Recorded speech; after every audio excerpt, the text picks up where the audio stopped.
Magandang umaga, ngayon po ay araw ng Linggo, August 28, 2023. Update po muli sa lagay ng panahon.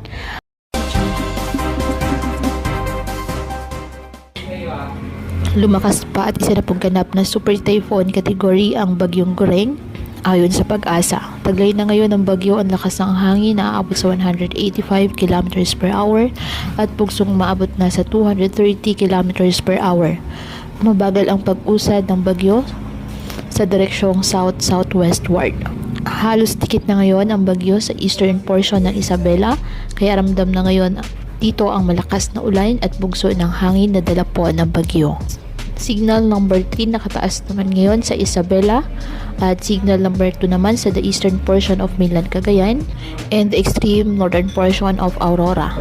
Signal number 1 sa Babuyan Islands, the rest of mainland Cagayan, the rest of Isabela, Quirino, Nueva Vizcaya, Apayao, Kalinga, Abra, Mountain Province, Ifugao, the eastern portion of Benguet, the eastern portion of Ilocos Norte, the northeastern portion of Nueva Ecija, the northern and central portions of Aurora, and Calaguas Islands.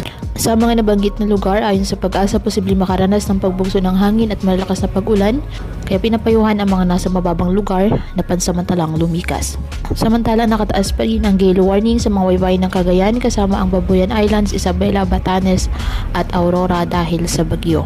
Kaya pinapayuhan ang ating mga kababayan na maging maingat at maging alerto po sa mga posibleng pagbaha at pagguho ng lupa at ugaliin na magdala palagi ng payong o kahit anumang panangga sa ulan sa tuwing lalabas ng ating mga tahanan.